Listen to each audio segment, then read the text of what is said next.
Halo semuanya, selamat datang di podcast perdana Discovery Bible Study Jagram. Perkenalkan, nama aku Sanya Fidelia Sapulete, biasa dipanggil Dela, dan aku asalnya dari Ambon. Saat ini berkuliah di salah satu kampus swasta di Jogja. Hari ini aku nggak sendiri, aku ditemenin sama Kak Kevin, Kak Clarence, dan juga Kak Caca. Nah, ada baiknya kalau kita kenalan dulu sama mereka ya. Di sini ada Kak Kevin, silakan Kak Kevin. Halo Dela. Halo Kak Kevin, silakan kenalan Kak. Oke, perkenalkan nama saya Kevin Saputra. Ada nama panjangnya Kevin Saputra apa adanya ganteng kata mama dan biasa dipanggil Kevin. Saya asalnya dari Palembang dan saat ini saya kuliah di Universitas Sriwijaya Palembang. Oke, apa kabar nih Kak? Baik, luar biasa. Gimana Dela? Puji Tuhan juga luar biasa Kak, baik. Oke, thank you Kak Kevin. Next Kak Clarence, silakan Kak perkenalan diri Kak. Oke, nama saya Clarence Awola. Saya berasal dari Bali dan sedang kuliah di Surabaya. Itu aja sih. Oke Kak, apa kabar nih Kak? Baik, sehat, puji Tuhan. Puji Tuhan. Oke, next Kak Caca, silakan Kak. Halo Dela, terima kasih. Teman-teman, kenalin nama panjangku Anastasia Alcita Magdalena, biasa dipanggil Caca. Sekarang lagi kuliah di Universitas Slamet Riyadi Surakarta, semester 7, jurusan Ilmu Hubungan Internasional. Thank you, Dela. Oke, apa kabar nih Kak? Puji Tuhan, baik. Puji Tuhan. Puji Tuhan, karena kebaikan Tuhan kita boleh bertemu di saat ini dengan tidak kurang suatu apapun. Nah, sebelum aku lanjut, aku mau ngajak semua penonton Jagram Channel di mana saja untuk jangan melewatkan video ini dan terus menonton sampai selesai. Oke, aku percaya bahwa ada hal-hal yang sangat kita syukuri sampai hari ini dan juga ada yang kita gumuli. Aku mau kita saling sharing tentang apa yang kita syukuri dan apa yang kita gumuli. Oke, mungkin aku akan mulai dari Kak Clarence dulu. Silakan Kak. Oke, terima kasih Dela untuk yang disyukuri kesehatan yang masih Tuhan berikan sampai saat ini dan juga penyertaan Tuhan di masa pandemi ini. Dan yang ingin digumuli adalah saya lagi mengajukan untuk penurunan uang kuliah, semoga diterima dan yang terbaik aja hasilnya supaya dapat melanjutkan pendidikan dengan yang terbaik aja. Terima kasih. Siap Kak, siap. Makasih Kak. Silakan Kak Caca, selanjutnya silakan Kak. Kalau aku sendiri yang benar-benar aku syukuri adalah sebenarnya kemarin di timetable adalah jadwalku untuk observasi KKN, tetapi entah kenapa tiba-tiba mundur jadi minggu depan dan nggak jadi KKN di hari Sabat. Kemudian yang sedang aku gumulkan adalah pengajuan magangku. Karena COVID ini jadi beberapa negara lockdown dan pengajuan magangku belum di ACC sampai saat ini. Gitu. Oke Kak Caca. Terima kasih Kak Caca. Sama Dela. Kak Kevin. Oke, Kak Kevin silakan Kak. Oke, pergumulan aku harus masuk ke rumah sakit karena ada surat melanjutkan koas saat pandemi dan kami disuruh isi kuesioner. Dan sebenarnya pergumulan saya takut ya untuk masuk rumah sakit karena saya tugas di Rumah Sakit Muhammad Husin, itu rumah sakit pusat. Dan kemarin puji Tuhan keluar suratnya bahwa kami ditunda masuknya gitu karena ada peningkatan kasus. Itu sih yang saya syukuri dan saya gumuli kemarin. Oke, thank you Kak Kevin. Kalau aku sendiri, aku sangat bersyukur boleh berjumpa dengan teman-teman semuanya dan juga yang menjadi pergumulanku karena sementara dalam minggu UAS, semoga lancar sampai selesai. Oke, sebelum kita lanjut, mungkin aku akan pimpin dalam doa buka. Kita semua tunduk kepala dan kita berdoa. Bapa kami yang baik yang bertakhta dalam kerajaan surga, terima kasih Bapa untuk segala kebaikan dan kemurahan Tuhan yang tak putus-putusnya kami rasakan. Bapa dalam kerajaan surga, di saat ini dengan penuh kerendahan hati, hamba mengakui segala dosa kami yang telah kami lakukan, yang mendukacitakan hati sesama kami maupun hati Engkau Tuhan. Karena itu kami mohon agar Engkau melayakan kami untuk datang kepadamu. Bapa di surga, di saat ini hamba-Mu datang membawa pergumulan-pergumulan yang telah kami sampaikan tadi. Tuhan, hamba-Mu percaya walaupun hamba tidak menyampaikan kembali, tapi hamba-Mu percaya bahwa Engkau telah mendengarnya dan Engkau akan menjawab seturut dan sesuai dengan kehendak-Mu saja Tuhan. Kami akan masuk ke dalam Bible study Tuhan, kiranya Roh Kudus-Mu boleh menjadi bagian kami semua. Hanya ini doa hamba-Mu, ke dalam tangan-Mu hamba serahkan doa ini, amin. Oke, kita langsung masuk aja ke sesi Bible study dengan perikop orang lumpuh yang disembuhkan yang terambil dalam Matius 9 ayatnya yang pertama sampai ayatnya yang ke-8. Sebelum kita membahas tentang isi dari perikop ini, ada baiknya kita menceritakan kembali apa yang sudah kita baca secara sambung menyambung. Jadi aku bakal menceritakan duluan dan mungkin akan disambung oleh Kak Caca, Kak Clarence, kemudian Kak Kevin. Oke, aku bakal mulai.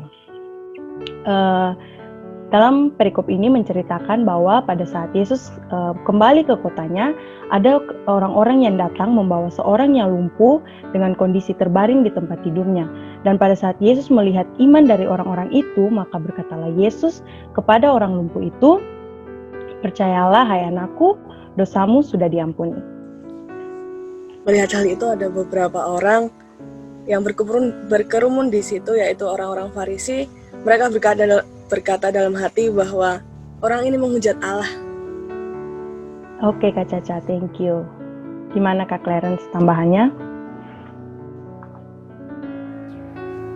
Yang bisa ditambahkan, Yesus melihat iman. Itu hal yang luar biasa. Yesus melihat iman dan mengetahui pikiran dari manusia. Oke, thank you Kak Clarence. Silakan Kak Kevin.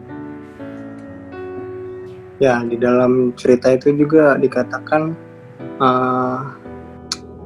Yesus ketika dia melihat orang lumpuh itu, dia mengatakan, "Percayalah, dosamu sudah diampuni."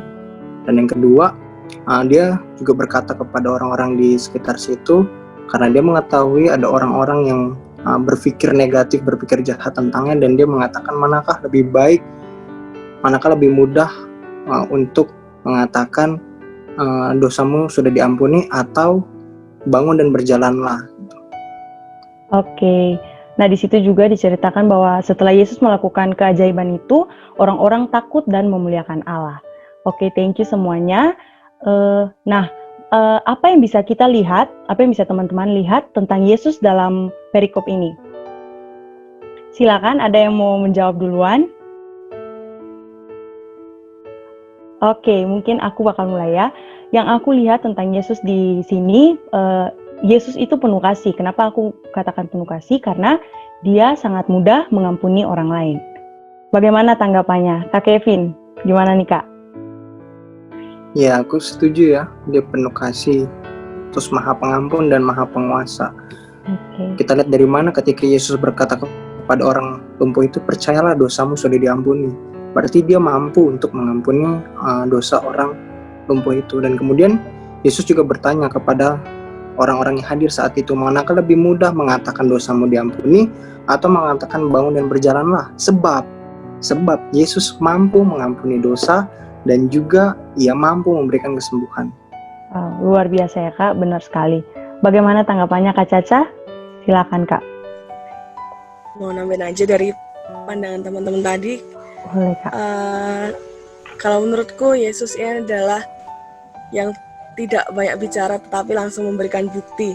Terbukti ketika Yesus tahu bahwa orang-orang membicarakannya, tidak banyak ucapan yang dikatakan, tetapi Tuhan langsung berkata dengan kuasanya, "Bangunlah dan pergilah." Dan di situ juga Yesus menyembuhkan orang yang lumpuh itu. Gitu. Oke, thank you Kak Caca. Gimana nih Kak Clarence tanggapannya atau tambahannya Kak? Aku ingin menambahkan lagi. Oke, silakan. Di Matius 9 ayat 4.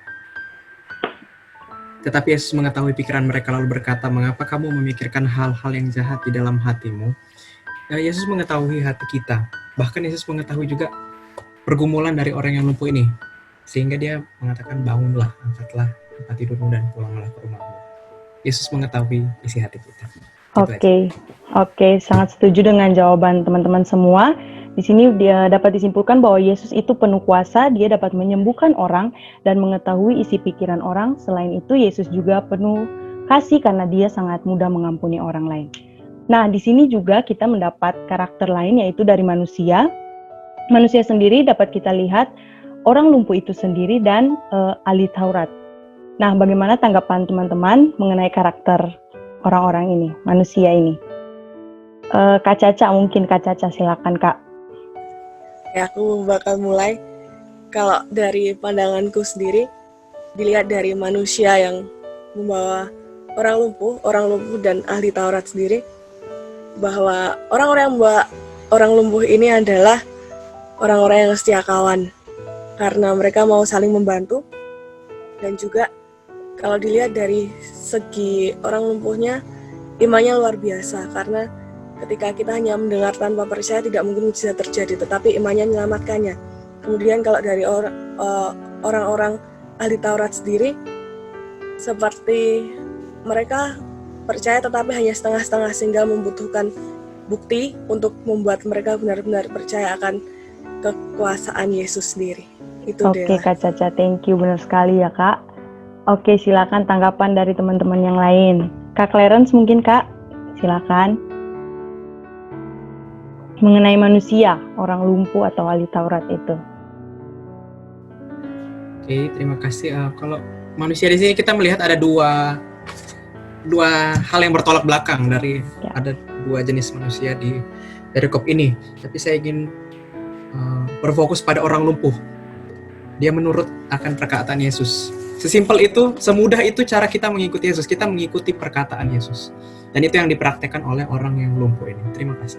Oke, thank you Kak Clarence, luar biasa. Silakan Kak Kevin, tanggapannya Kak. Oke, aku mau melengkapi jawaban Tasya tadi ya. Iya. Menurut aku bukan hanya membantu orang lumpuh, tapi temannya itu sebagai teman yang baik, dia membawa teman yang lumpuh, yang dalam keadaan lemah, yang bisa dibilang hopeless, kepada Yesus. Karena Yesus adalah sumber pengharapan. Itu teman yang baik. Kita punya belajar satu karakter di sini, bagaimana kita boleh mengikuti teladan untuk menjadi teman yang baik untuk teman-teman di sekitar kita yang mungkin saat ini mereka sedang membutuhkan harapan. Oke Kak Kevin, luar biasa ya. Sangat setuju dengan jawaban teman-teman semua tentang teman yang baik ataupun tentang orang lumpuh dan ahli Taurat yang memiliki sifat saling bertolak belakang, di mana menurut aku ahli Taurat ini dia merasa bahwa dia benar sehingga dia meragukan apa yang Allah katakan mengenai pengampunan dan sampai-sampai mereka menghujat Allah. Sementara orang lumpuh ini dia beriman dan percaya bahkan sebelum dia melihat Yesus menyembuhkan orang. Mungkin dia hanya mendengar bahwa Yesus ini adalah orang yang menyembuhkan orang sakit. Nah, dia belum melihat tapi dia sudah percaya. Itulah yang menyelamatkannya. Nah, karena perikop ini sangat menarik, aku yakin ada hal-hal yang ingin teman-teman angkat untuk menjadi patokan cara hidup kita ke depan ataupun komitmen-komitmen kita ke depan. Silakan, mungkin ada yang mau duluan menyampaikan apa yang menarik dari sini dan ingin dijadikan komitmen bagi hidup. Mulai dari saya mungkin ya. Oke, silakan Kak Kevin. Oke, saya mau belajar seperti orang lumpuh ini yang meskipun saya hanya mendengar, membaca, namun tidak melihat Yesus secara langsung, bahkan tidak melihat mukjizatnya, namun saya yakin dan percaya bahwa Yesus itu satu-satunya Tuhan yang berkuasa dan mampu untuk menyembuhkan. Oke, thank you Kak Kevin. Oke, mungkin aku kalau menurut aku yang menarik di sini itu bagaimana Yesus yang hidup penuh kasih sebagai manusia. Aku juga ingin menjadi seperti itu, bagaimana ingin belajar untuk mengampuni atau memaafkan orang dengan mudah. Itu dari aku. Mungkin dari Kak Clarence, silakan. Terima kasih. Aku ingin mengambil lagi di ayat 3. Oke, Matius 9 silakan, ayat Kak. 3. Nah, di situ diceritakan bahwa orang ahli Taurat memikirkan yang jahat di hati mereka. Kita bisa tempatkan diri kita ketika kita berada di posisi ahli Taurat, apakah pikiran kita mengenai Yesus, karena Yesus mengatakan akan mengampuni dosanya, apakah kita akan percaya atau kita memikirkan yang jahat. Itulah yang menekankan kepada iman kita kepada Yesus. Terima kasih. Oke Kak Clarence, luar biasa. Terima kasih Kak. Silakan Kak Caca. Kalau aku pribadi, aku terkesan dengan iman yang dimiliki oleh orang lumpuh ini, karena hanya dengan mendengar tanpa mengerti ke depannya apakah dia benar-benar akan sembuh, tetapi dia percaya dan melakukan kehendak Tuhan. Dan di sini aku juga mau menjadi seperti itu, bahwa walaupun aku tidak melihat jalan di depanku, aku tetap akan percaya tanpa ada satu keraguan sedikit pun. Thank Oke, you, Dela. amin. Oke, thank you juga Kak Caca. Semoga Tuhan menolong kita untuk melaksanakan komitmen-komitmen yang sudah kita katakan pada saat ini. Sangat lebih baik kalau apa yang sudah kita pelajari sekarang ini boleh kita bagikan kepada teman-teman di sekitar kita. Mungkin kita sudah punya target saat ini, siapa yang ingin kita bagikan? Mungkin Kak Caca, silakan Kak, siapa nih yang ingin Kakak bagikan mengenai cerita ini? Karena ceritanya begitu menarik menurut aku, jadi target aku yang pertama adalah kedua sepupuku. Ada 3 sepupuku yang tinggal sama aku di rumah, dan aku pengen sharing tentang kisah ini supaya bukan hanya aku yang percaya sama Tuhan, tetapi mereka juga bisa sama-sama belajar untuk lebih percaya lagi. Oke, thank you Kak Caca. Gimana nih Kak Kevin? Nah, sekarang aku lagi bertamu nih di rumah teman aku, dan mungkin aku akan ceritakan habis ini sama teman aku. Oke. Dan kedua, target aku akan ceritakan ke sepupuku juga melalui telepon. Oke, thank you Kak Kevin. Kak Clarence, gimana Kak? Kalau aku akan membagikan ke keluarga, karena kebetulan tinggal dekat dan lagi liburan. Oh iya. Kasih keluarga, orang tua, dan saudaraku. Oke, thank you Kak Clarence. Kalau aku sendiri, aku ingin cerita ke keluarga, selain keluarga karena di sini aku kosnya berdua, aku mungkin akan cerita ke teman sekamar. Oke, demikian Bible study kita. Aku pengen bilang bahwa kasih Kristus yang ajaib akan selalu menyembuhkan jiwa yang bersalah serta menderita. Ajaiblah kuasa yang dinyatakan Yesus kepada manusia. Sampai di sini podcast Discovery Bible Study kita. Jangan lupa untuk like, komen jika ada pertanyaan, subscribe, dan juga share. Terima kasih, Tuhan memberkati.